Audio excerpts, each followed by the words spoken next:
Bismillahirrahmanirrahim. Assalamualaikum warahmatullahi wabarakatuh. Semangat pagi. Bagaimana kabarnya teman-teman pembelajar hukum? Terima kasih ya yang sudah melihat konten-konten belajar hukum Bu Ratna.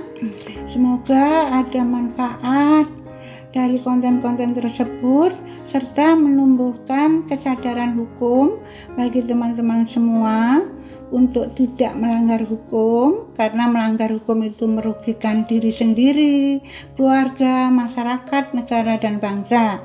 Ya, maka kita wajib taat hukum supaya Indonesia tercinta ini bisa aman, tentram, tertib, makmur, dan sejahtera.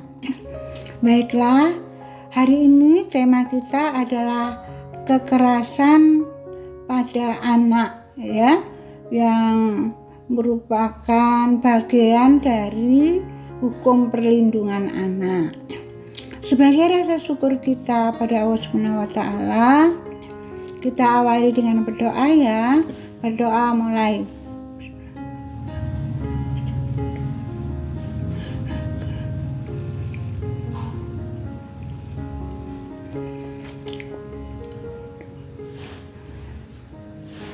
Berdoa selesai. Teman-teman, berkaitan dengan masalah perlindungan anak, ya, maka kita mesti tahu jenis-jenis kekerasan pada anak yang tidak boleh dilakukan oleh orang tua, keluarga, masyarakat, dan negara. Kenapa? Karena kekerasan pada anak ini bisa mengakibatkan anak menjadi tidak tumbuh dan tidak berkembang secara maksimal. Padahal kita ketahui bahwa anak adalah generasi penerus orang tua, keluarga, masyarakat, nusa, bangsa, dan negara Indonesia tercinta ini. Nah, kalau anak-anaknya sebagai generasi penerus itu dikenakan kekerasan, maka dia tidak akan bisa tumbuh dan berkembang secara maksimal, sehingga dia tidak bisa menjadi manusia unggul.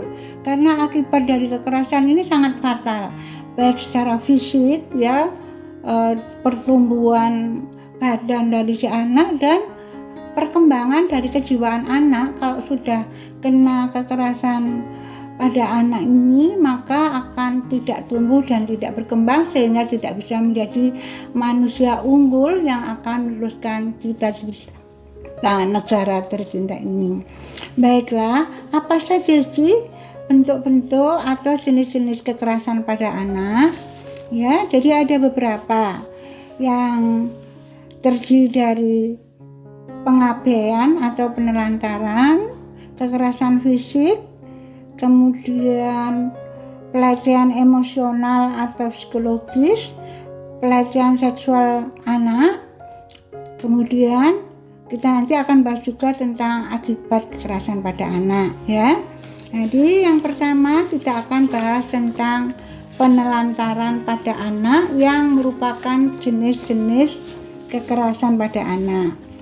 Jadi kalau kita ngomong tentang penelantaran pada anak, itu kriterianya misalnya yatim piatu itu tidak dipelihara, ditinggalkan oleh orang tuanya, ya, di tempat umum dan sebagainya. Nah, ini termasuk kekerasan yang berupa menelantarkan anak. Jadi misalnya karena sudah tidak mampu membiayai anak, maka anak tadi tidak pergi, kemudian ditinggal di tempat umum padahal masih balita. Nah, ini termasuk orang tua yang tidak bertanggung jawab dan menelantarkan anak, ya. Jadi dia karena egonya, ya, kepentingan diri sendiri dari orang tua tadi, maka dia tidak memikirkan akibat jika anak itu ditinggal di jalan gitu aja, ya. Nah, ini termasuk kekerasan juga.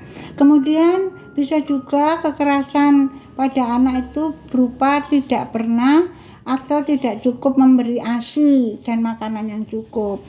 Jadi sudah mempunyai anak tapi perilaku ibunya tidak dewasa. tidak mau menyusui, tidak mau memberi ASI dan makanan bergizi. Mungkin ibu ini hamil karena kecelakaan ketika pacaran misalnya ya. Nah, ini termasuk menelantarkan anak ya, tidak boleh ya. Dan ini menurut Undang-Undang Perlindungan Anak mungkin ada sanksi atau hukuman bagi si ibu ya. Kemudian tidak diberikan motivasi pelajaran pendidikan untuk perkembangan kejiwaan anak ya. Jadi ibu ini hanya memikirkan dirinya sendiri, tidak pernah mendidik anaknya ya. Kemudian sering menitipkan anaknya atau meninggalkan anaknya sendirian di rumah padahal masih kecil. Kemudian kalau sakit tidak dibawa ke rumah sakit atau ke puskesmas dan sebagainya. Bagaimana teman-teman ya, jangan dilakukan ya menelantarkan anak ya. Kalau misalnya teman-teman sudah berkeluarga atau belum, menelantarkan anak ini termasuk perbuatan kekerasan pada anak, dan itu menurut Undang-Undang Perlindungan Anak tidak boleh ya. Karena apa?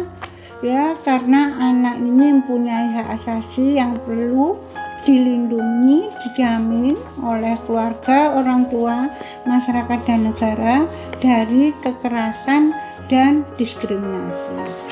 Saya kira itu dulu ya jenis penelantaran pada anak yang merupakan kekerasan pada anak. Nanti untuk bentuk kekerasan yang lain akan kita lihat pada video berikutnya. Kurang lebihnya ibu mohon maaf jika ada salah kata. Semoga ada manfaat ya, dan jangan lupa like, subscribe, dan komen. Terima kasih.